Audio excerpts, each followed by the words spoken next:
Welcome to The Profitable Web Designer, a podcast for web designers who want to work less and make more money. I'm your host, Shannon Mattern, founder of the Web Designer Academy, where we've helped hundreds of web designers stop undercharging, overworking, and create profitable, sustainable web design businesses. Hello, everyone, and welcome back to the Profitable Web Designer podcast. Today, I am joined by Andrea Liebross.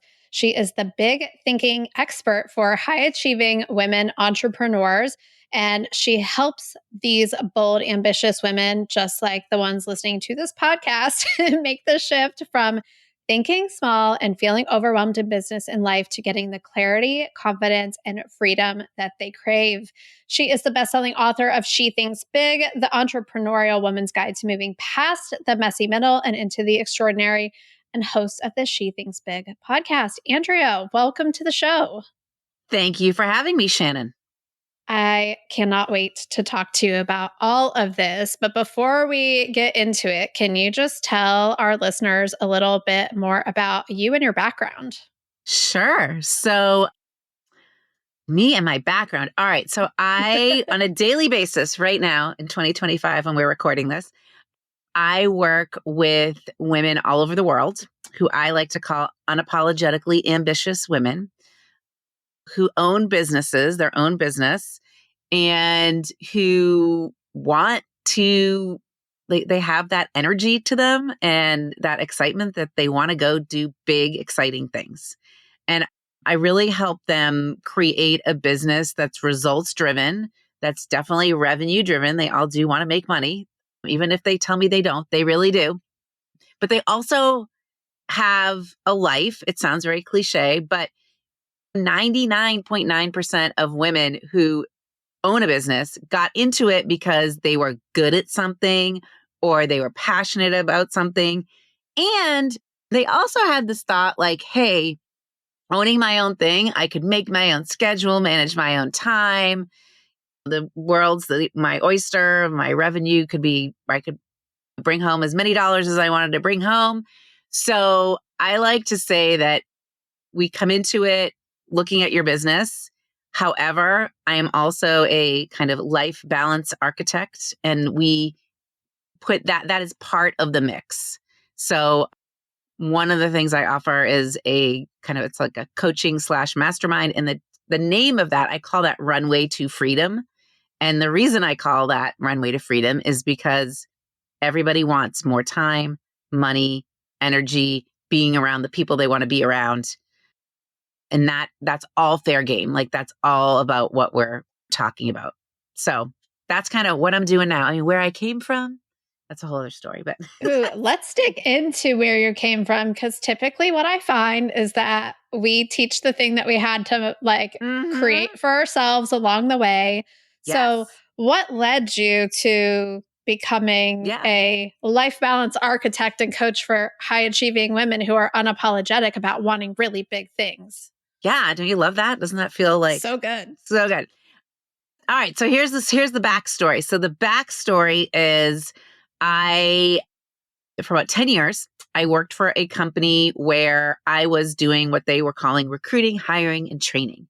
And I was recruiting, hiring, and training 99% females who were kind of going to be new franchise owners under this big corporate umbrella. Now, on paper, illegality, well, they were not franchise owners, but let's call them that for sake of everybody understanding what they were doing. So I would go out there in the world and find women who wanted to start their own business, and they would start. And I'm going to put this in air quotes, training them, which I was really coaching them. Let's get real. And they started to feel some success and think like oh my gosh, like this is amazing. People want what I have. I'm making money. This is very exciting. And then they got to a place where it started to feel really overwhelming, and it felt overwhelming in multiple facets. One was like, oh my gosh, this is taking so much time. There was a lot of guilt started to set in because this time was being taken away from their family or their personal lives. And a lot of them had come from, say, a corporate role. So the whole reason they were doing this is because now this was going to allow more freedom for them. But now they're realizing, maybe not. started to become overwhelmed because they realized this wasn't scalable the way they had started. So how am I going to do that? That was like another big question. And I kind of have now dubbed that period like the messy middle. So it started to feel really messy, confusing, frustrating, overwhelming, all the things. Should I even be doing this? They start to like question their own, is this really right for me? Whatever. So when I assessed why did I stay at that company for 10 years, I hired my first coach. I had never worked with a coach before. And she, through asking me some really great questions, which is part of what coaches do, we really dug into the why I stayed there for so long is because I really loved helping them get through that messy middle. That was where I thought my zone of genius was, and helping them see what was possible, right? So, hey, if we do this, this, and this, I think there's a possibility that that could happen. And then really believing in them and guiding them through that. Okay, so that's kind of how I started what I'm doing now. But when it comes to the big thinking, I left that company after 10 years. And why did I leave? So we kind of assessed like, why did I stay? And then we discussed, why did I leave? So why I left was that in my role, there was a lot of red tape. And there was a lot of like, became the joke. If I had one more big idea that everybody said was amazing that didn't actually come into fruition, I was going to quit. Well, that happened like way too many times. And I eventually quit and I left because I realized like I was being put in a box. I was kept in my small thinking, like, you can't do that, or I'm not sure, or yeah, but what if, like, and all those questions were just kind of keeping me down, like almost literally and figuratively. I wasn't enjoying what I was doing anymore. It started to feel like a chore. I also lost my kind of like great big ideas because I just didn't even voice them because someone was going to tell me that wasn't possible or whatever they were going to say. So I think I just couldn't take it anymore. And even though it was sort of safe, like I knew the drill, I actually knew what probably they would say. It just didn't align with like who I am or what I wanted to do. So that's sort of the backstory. And I'm going to add one other thing. I did also stay in that role because I felt like in that moment in time, it aligned with my family. So I have two kids who are now 23 and 21. But at that point, they were like, when I started working there, they were probably 4 and 6. So if you kind of fast forward, like I was there till they were 14 and 16. And I was like, I need all this flexibility. I need to be able to go to the soccer game. I need to be able to pick them up. And so that seemed to align with that type of living. And it did for the most part, but I kind of was, I don't want to say I was miserable because I wasn't the best version of me. So that's I how that can all relate happened. to so much of that, like being in a role where you're like, okay, I'm being paid well and Yeah. I have this freedom and flexibility.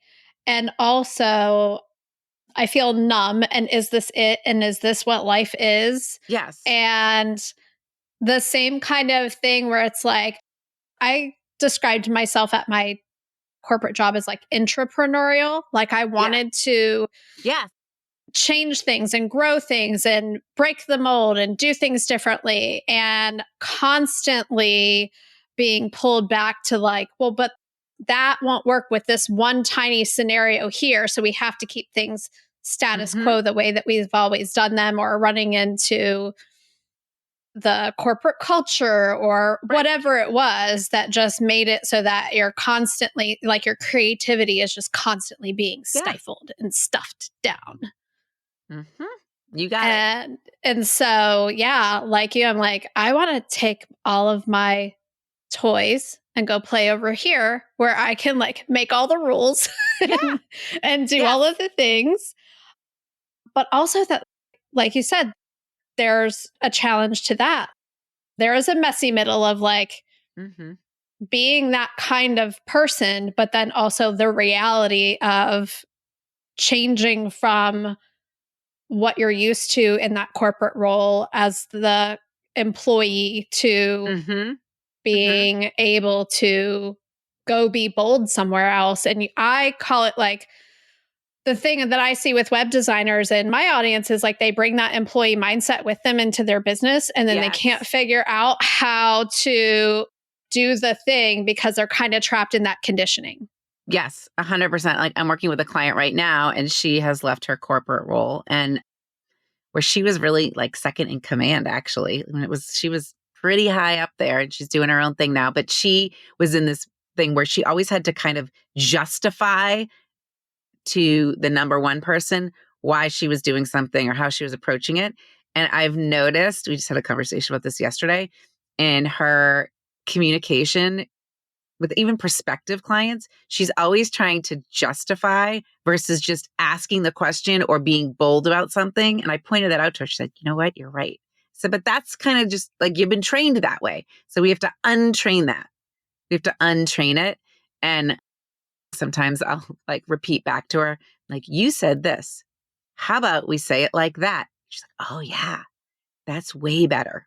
I'm like, okay, so let's go. Right. So I think there's that piece of it. And then the other thing that kind of happens is you kind of get the double whammy. So you're in corporate, or wherever you've probably been, you were always looking out for the possible fails, right? Or like why this wouldn't work.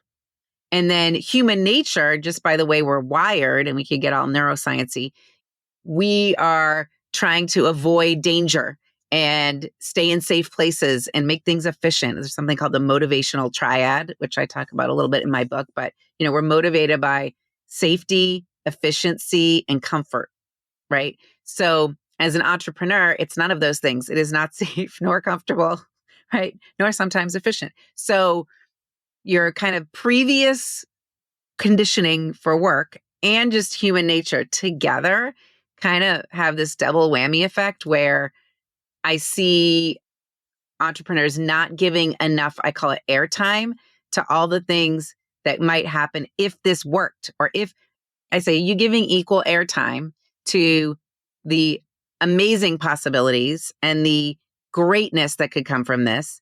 Are you giving an equal amount of attention and energy as you are the what if it doesn't work? What if it fails? What if they say no? What if that kind of thing? So I think those are all sort of side effects of the past and are just human nature. Oh my gosh. So you mentioned earlier, you were talking about like small thinking Yes. and you mentioned like what if and a couple of other things. Like, what is the difference? Like, how do you articulate like what is small thinking versus what is Yep. big Big thinking. thinking? Okay. So I like to use an acronym, the word trust, to describe the 5 things that all big thinkers do, or the 5 characteristics that make big thinking different than small thinking. So the T in trust, we'll start at the top. T in trust, it stands for thought options.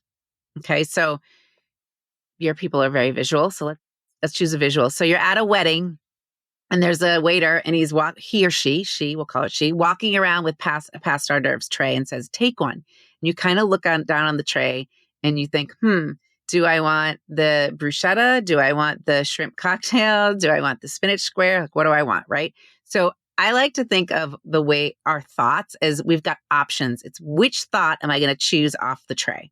What am I going to pick? What am I going to choose? And when big thinkers realize they have options, small thinkers think of things usually as very factual, right? So even going back to the example of like in corporate, they're going to say X, right? We think of that as a fact. Like, well, I know because I've been in this situation before. They're going to say X. Okay, that's a thought. It's not a fact because they haven't even said anything yet, right? You could just as easily, equal easy, say they're going to say sure, right? So there's 2 thought options, or sometimes I use temperature, like, okay, it's 70 degrees and sunny.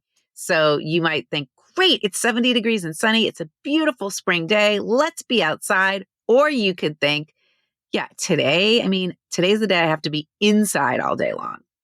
Okay. So same 70 degrees, but 2 different thoughts. So big thinkers, if you notice, they're usually people who explore all of the options. This doesn't mean that everything's poly positive. Okay. So I don't want to go like, I just have to think positive. It's not that easy, but they really think about, I've got options. So that's kind of number one. That's what the T in trust stands for. That's the first thing I would say, the characteristic of if you're trying to move from small thinking to big thinking, that's what it is. Okay. T, R in trust. Second thing, R stands for real problem. Okay. So a lot of what I do in coaching is help people make decisions, solve problems, be very solution focused. And if we usually examine what's the problem or what's getting in your way or why should we do this or should not do this, there really isn't a problem 99% of the time. The only problem is that a feeling that we don't want to experience. Okay. So, okay, the problem could be like, they're going to say no. That's a problem. Okay. So what happens if they say no? Then the next thing my client will usually say, well, I guess I just figure it out. I'm like, exactly. You would just figure it out because you figured out everything else in life up until this point. So what's the problem? So like, well, it would feel really shitty if they said no. I was like, yeah, the problem is that you don't want to feel that. That is the only problem. You don't want to experience a negative feeling. That's it. The no isn't a problem. Or then they might go to like, well, then my revenue will be down. Okay, so then what happens? I don't know. We figure it out. Yeah, we figure it out, right? We go after the next person or we change up what we're offering, whatever. We figure it out. So big thinkers realize that the only really real problems or things that can get in their way are feelings. And the good news there is like, you know how to do all the feelings. You're human. You know how to do them all. You've done disappointment. You've done sad. You've done angry. You've done frustrated. You've done all those. So you know how to do it. So, but a lot of times you need someone to point that out to you, right? This is like, not what we're talking about today is like rocket science, by the way, but you need someone to guide you through that like shift, right? So R stands for real problem. All right, ready for you? Here comes you. All right, so you in trust, the third thing that all big thinkers are good at is that they embrace the unknown or uncertainty. Okay. They don't have to love it, but they're like, this is just part of the deal. And I even use that like part of the deal thing. This is the part of the story where George Clooney doesn't know if the girl is going to kiss him or not. Like, it's just the unknown, right? It's like, this is the part of the story where we don't know what the client will say. We could guess, but we don't know, right? So you have to start embracing the unknown. And a lot of times I'll hear people say, this just happened the other day. So I was coaching someone through this decision. She's like, I don't know. I don't know if I'm ready to make that decision. I said, what? Tell me about it. She's like, I just want all my ducks lined up in a row, right? We're human. We want efficiency. We want all the ducks lined up in a row before we go forward. Well, guess what? The ducks never are in a straight line.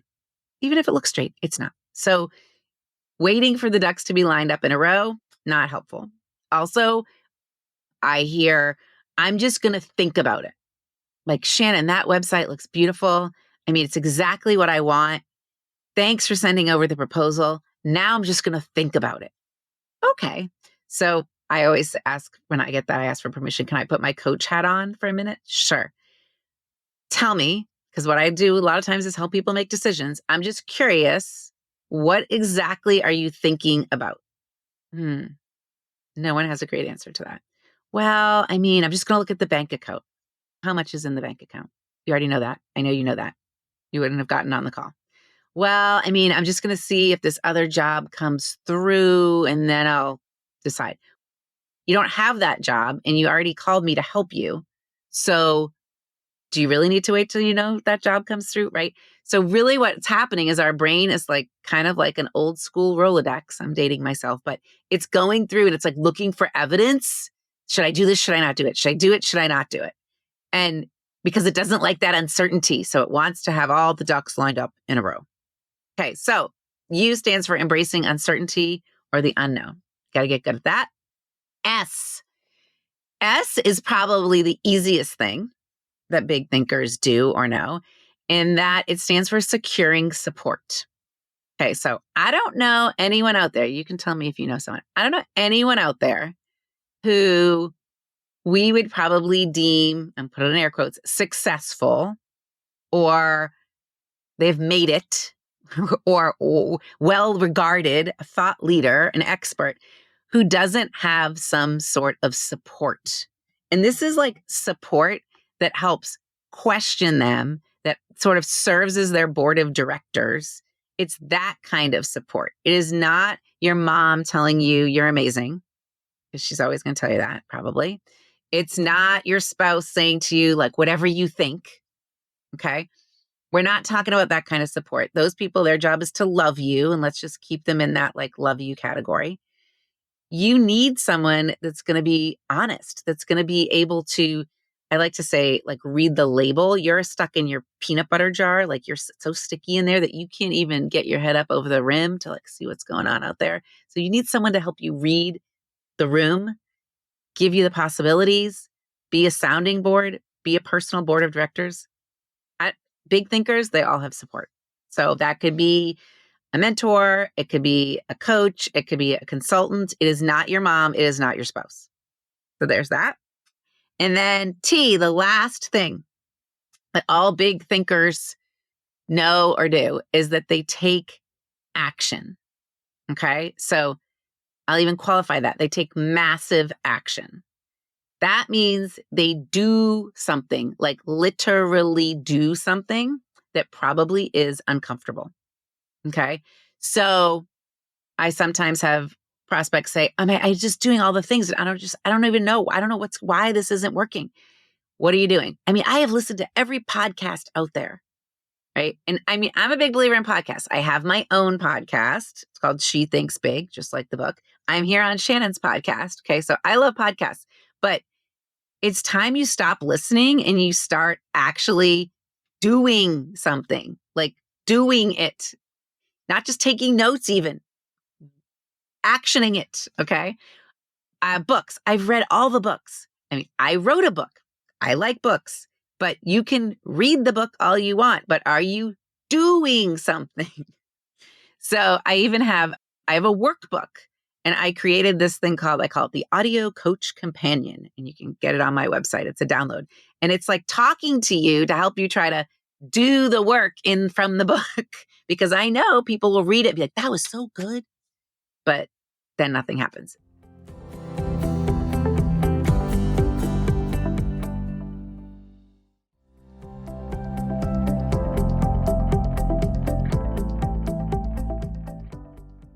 So the last T in trust stands for take massive action, not just passive action.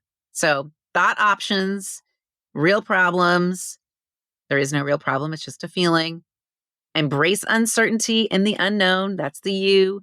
S is secure support, and T is take massive action. All right. That was a lot of talking from Andrea.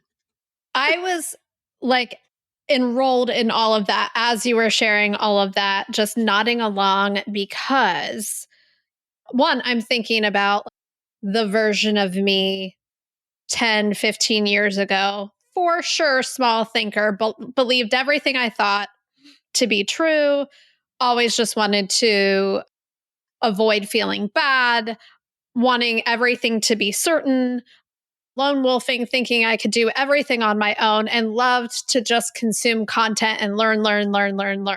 Yeah. I'm a lifelong learner. I'm like, great. Yeah. Are you a lifelong doer of scary things? I don't know. And that version of me was very dissatisfied and looking to escape feeling uncomfortable and just trying to stay in my comfort zone. And then that comfort zone became constraining and constricting, and I wanted more for my life. And really, the way that you laid this out is like the journey that I have gone on over the past 10 years by touching the stove and learning and making mistakes and finally getting support and fast tracking it a little bit. But also, like, I am thinking about, because you're like, none of this is rocket science. And like, none of it's rocket science when you hear it said, but when you actually start to like experience it and you're like, It is rocket oh, science. it is rocket Yeah. science. Like, oh, wait, Yeah. you're telling me there are no real problems other than I don't want to feel bad. And so I'm avoiding taking action or any Yep. of this stuff because I'm just afraid to be disappointed or feel like an imposter or Mhm. feel ashamed or make a mistake and whatever self judgment I'm going to bestow upon myself for that. So it's so fascinating when you just lay it out like that, that if we didn't need to know how it was all going to work out, if Right. we just took action, if we had people to guide us and support us through that and be honest with us every Right. step of the way, and just decided we didn't have to believe everything we think and it's okay to feel bad, how much faster would We we would go create a the whole outcomes lot we want? faster.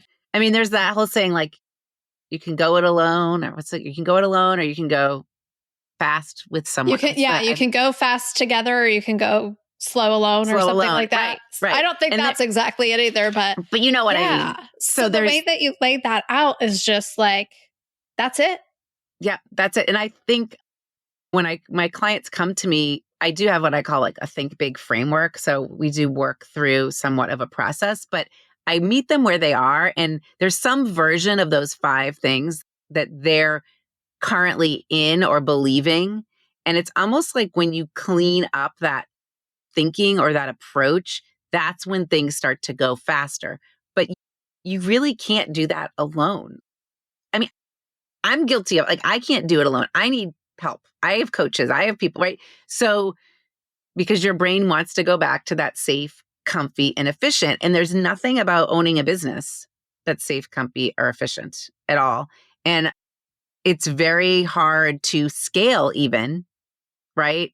Even though you think you get yourself to a place, you're like, okay, I got this. Like, I'm good now. I always love that. I'm good now. I'm like, really? That's interesting.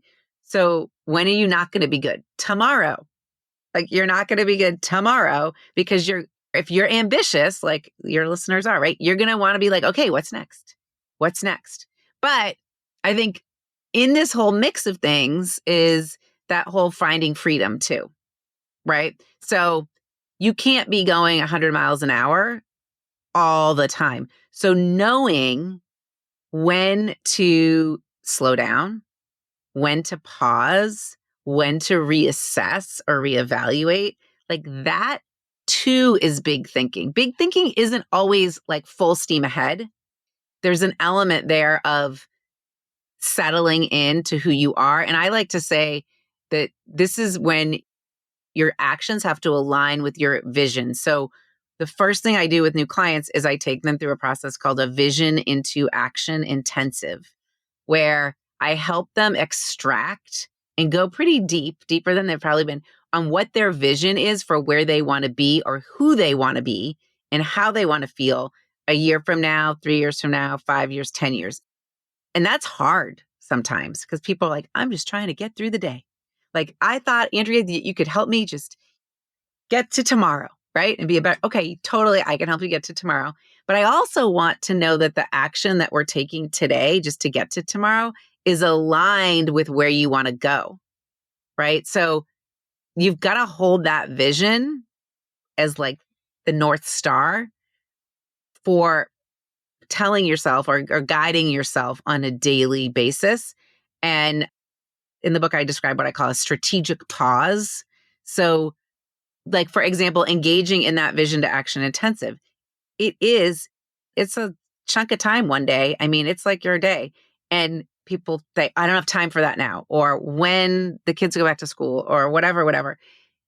No, like, let's strategically pause right now so that you can make the rest of the summer a lot easier, or so that you can be ready to go when September rolls around. Like, you've got to pause. So that's part of big thinkers know that.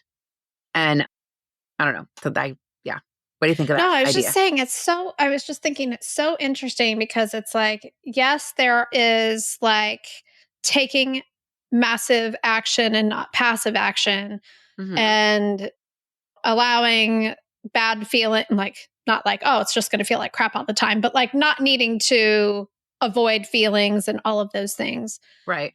But I am historically bad at slowing down and just letting things unfold. It's like identify a problem, immediately go into solution mode, which is always some kind of more action. Yep. When oftentimes, and this is something I'm starting to realize and get better, is like maybe I don't have to do anything and I can just let this be. And actually, Yes. the doing of the solving is actually part of the avoiding the feelings. Mm-hmm. And I could just sit with this and let it unfold however it's going to unfold and let it not need to know how it's going to end up working out and know that I can deal with it, Right. whatever it's Right. going to be. Whatever it's going to be. So really learning how to sit with those feelings is hard and is a skill. And sometimes I say to people, okay, what's on your to-do list? Everybody has a to-do list. What's on the to-do list? How many things? Oh, there's like 25 things, Andrea, and it never ends. I just keep adding things to it. Okay, good. Like good news, you're normal. Okay. Second thing here is, are you going to get all those things done today? They're like, no way. You know what? This number 4 here, it's been here for like 5 weeks. I just keep writing it over and over again. Okay. So I said, what if we go become friends with future you? Now, sometimes they'll say, are you friends with future you? They're like, who's that? So future you is the person a year from now, 3 years from now, 5 years from now, who does have the successful business or is in the place they want to be, has like the time off they want, has an amazing team, whatever that might look like. First, I'll say, what is future you? Is she smiling? Oh, yeah, she's totally smiling. How is she feeling? She's feeling energized. She's feeling like she's on top of the world, like everything's great. Okay.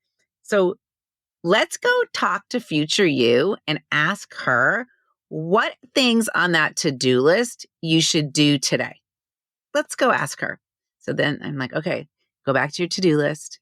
If you believed that having this business where you only work 3 days a week was possible, or if you believed that your revenue had doubled, or if you believe you've gotten that vacation house, if you have those beliefs, and I call that a to believe list, if you replace your to-do list with a to believe list, how do you think your day would look different?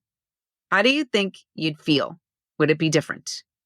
And how many of those things on your current to-do list align with where you want to go? You're like, well, I mean, there's 25 things. Like, I don't know, 2. And those are the 2 things that I haven't done that just keep getting repeated week after week. So that to believe list needs to replace your to-do list. Your new best friend is not what you've learned in the past. That's another thing. I know from the past that this is what's going to happen. Your new best friend should be future you, not past you. And present you is truly just trying to get through the day. Like, I would agree. So they don't know what to do either. You need to go ask future you what to do today. And this again is like, hey, I'm going to help you. We're going to create this great friendship with future you and me and future you. We're going to be best buddies because I'm going to remind you of when you've kind of put future you in timeout or put future you, they have to go sit in their room. Like, we need to bring them back up. So, What yeah. about someone who puts future you on a pedestal? Oh, like they can, like unattainable. I had a conversation with one of our Web Designer Academy students who said something like, well, if I'm gonna reach this goal, then I need to be playing at that level, or to play at that level, like I need to be a different person. Right. And when you were talking about future you, I'm like, oh, she's put her future you up on this unattainable pedestal. Yep. Yep. She has. And okay, so why do you think she's up there? I guess that would be my question. Why do you think she put her up there? That is such a good question. I think that she doesn't think that I don't know. That I'd have to ask her. I would honestly have to ask her. I wish I could like message her right now, but I think it's that she thinks like she has to be someone she's not to achieve those goals. Yes. And I look at her just like you do for your coaching clients. And I'm like, you already are her. What are you talking about? But she doesn't see that yet. So I think we set these like high bars, and we also go to the place of when this happens, then I will be up there on that pedestal. Like then I can be her. Or when it's usually when something happens. It's usually like an external thing that we say to ourselves will give us permission to be up there, right? And I always say it's nothing external. It is all internal. It's internal. So people talk about imposter syndrome sometimes, and that's sort of what's like preventing them from getting up there. But really what imposter syndrome, I think, is not being willing to feel the whole array of feelings. Because when you're in the imposter syndrome, there's a bit of confidence. There's a confidence piece to that. Oh my gosh, am I really that? Like, is anyone really going to listen to me? I don't know. Who am I to be the authority? Right? So really what's going on there is like, you're not willing to feel proud of yourself, or you're not willing to go all in, or you're not willing to actually say something that maybe is going to get a positive reaction, but might get a negative reaction. You don't know. Right? So you have to be willing to feel all the feelings. That's what really confidence is about. Like she's not willing to feel all those feelings. So that's why she's not there.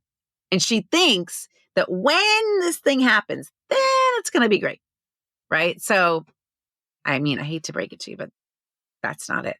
Yeah. That's not it. Well, while you were saying that, I'm like, oh, and I don't like to ask for permission. I don't think that you do either, but I think so many people are waiting for permission. Yeah. To be told that like it's okay for you to claim this. It's okay for you to be this. You're allowed. I give you permission. I'm like, I'm giving myself permission. I don't need your permission. But once I made this handout that I probably have still somewhere, it was like called the permission slip. And I'm like, I give you permission to, and then I filled in all of these things. And that can range from I give you permission to share your expertise. It can also be I give you permission to serve chicken nuggets every night to your kids. Nothing's going to happen. It's all going to be okay. I mean, 365 days of chicken nuggets. Okay. But right? Like I give you permission to not be at the soccer game. It's going to be okay. Right? I give you permission to put a really high price proposal out there. They could say no, or they could come back and say, what can you do for less? We don't know. But you have to feel those feelings. Like maybe there's guilt, maybe there's confusion, maybe there's scared, right? All those things. So this is stuff that also we don't have a forum to talk about, right? I think we don't really have a forum to talk about it. You're not sitting at the soccer game next to someone talking about your business, usually, especially if you're female listener. You're probably not sitting at the soccer game asking someone, should I be the speaker at the conference or not? You're not sitting there and asking, what do you think? What if I send out a $20,000 proposal? No one's talking about it, right? But it's all going on in your head. It's all going on in your head. So I think that's another reason actually why like the securing support thing is so helpful. I'm just imagining a bunch of soccer dads standing around. Do you think any of them are like, do you think it's okay if I send out this $20,000 proposal? No, none of them. Never. Never. None of them. Nope. So anyway, there's that. So I think I find that I just did actually in April, this mastermind, this Runway to Freedom mastermind, twice a year, we come together in person for a 3-day. I mean, I call it a retreat, but now I've started to call it, it's not a retreat. It's a retreat, and it's like work and retreating. It's a strategic pause. It's a strategic pause. Thank you. That's what I'm going to call it. So it was just last month, and I was going through all of the video that was taken, and I asked some questions of the attendees, and something that came out over and over again. One of the questions is like, what did you love most about this last couple of days? It's just being together, like in a room with other high achievers, with other unapologetically ambitious women. Then they're all in a variety of industries. Like there's people that are in marketing and web design, but then there's people that own like a boutique. And then there's someone that's like owns Pilates studios. And then so it's all over the place. It doesn't matter. It's just that energy and that support you feel. So What are some of the most powerful shifts that came out of your last retreat that you're like most excited about for your oh, participants? that's a really good question because I just explored this whole thing. So number one, I think it's like lonely at the top, right? So and admitting that it's lonely at the top and supporting yourself to combat that and them having that feeling of being there. I think another thing that came out of it was how intertwined business and life are, especially as women, and just being able to talk about that and realizing how our lives impact all of our business decisions. So that came out of the retreat. I think another thing, I brought in someone to do a sound bath. I don't know if you've ever experienced that, where it's like, have you done that? Yes, it's Okay. incredible. It's incredible. So I did someone do a sound bath. I brought someone else in, and one morning we did like breath work, which is another sort of modality that calms your somatic nervous system down. So people realized in doing those, they were like 45 minutes. It wasn't how different they felt afterwards and how much more creative they were and open they were. They think of those things sometimes as treats, right? Or like, but yet, what if it wasn't a treat and it was just part of your routine, right? So that came out of it.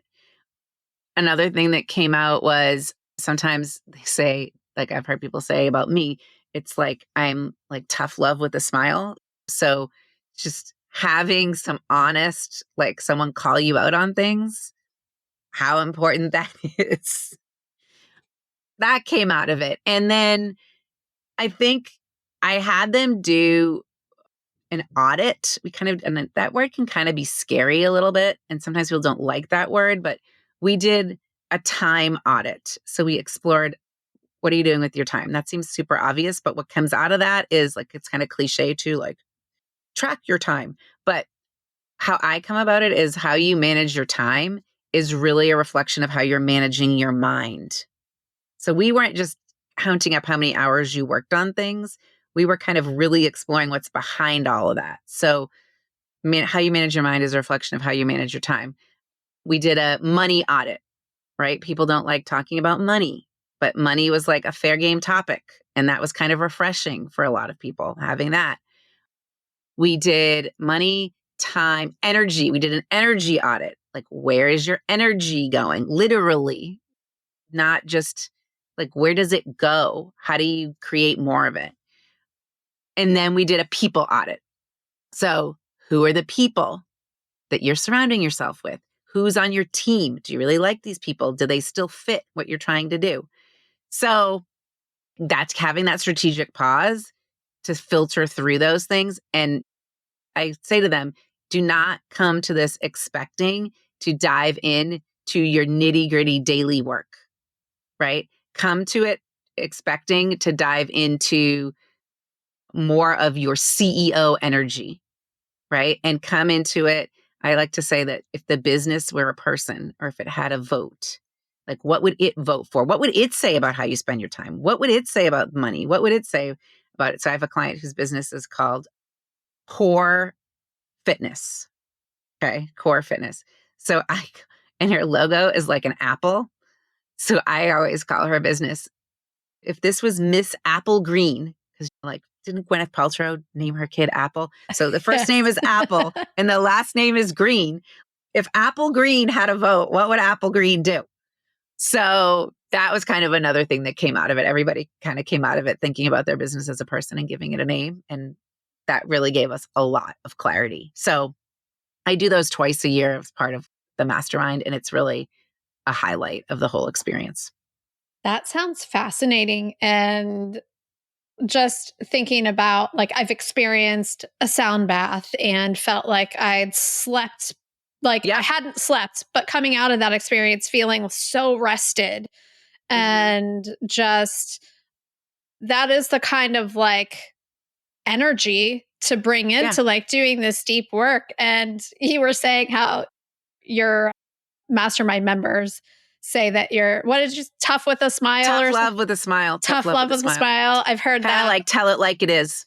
Yeah, I've Yeah. heard that as like hammer and a velvet glove also. Yes. Yes. Like, Yes. but I personally, and I love when someone shows me something that I just couldn't see for myself. Yeah. Like, it is the biggest gift for someone to be that honest with Hmm. someone else and not try to sugarcoat or placate. I mean, and it really says something about you that you're okay with other people. Like, you don't have to worry about their feelings. Not like you're not No. a caring person, but you're like, it's for your best interest for me to tell Correct. you this. And Yes.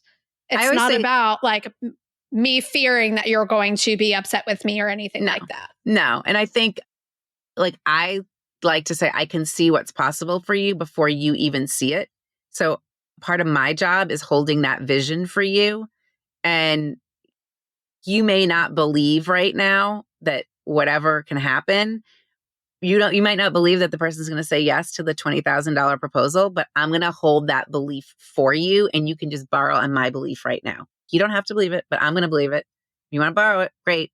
So I think that's one of the real luxuries or nuggets from being in containers or spaces or rooms like this, is that someone is reading the label for you, seeing what's possible, holding on to belief, and then asking you good questions that may provoke you a little bit and in the moment, but yet you're going to love because then you can actually see it yourself.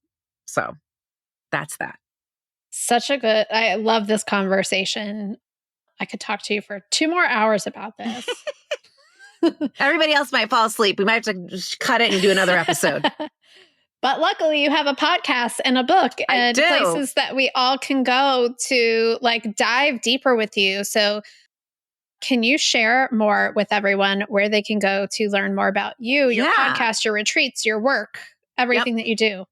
100%. So easiest place to go with the one-stop shop is Andrea's with an S, links with an S, andreaslinks.com. And there you're going to find a link to the She Thinks Big podcast. And you can find it everywhere you listen to podcasts. You'll find a link to She Thinks Big, the book and the workbook, but you can also find those everywhere, including Amazon. You'll find a link to my website where there's lots of freebies on there, that audio coach companion. So if you need someone in your ear to make you actually take massive action, that's on there under resources.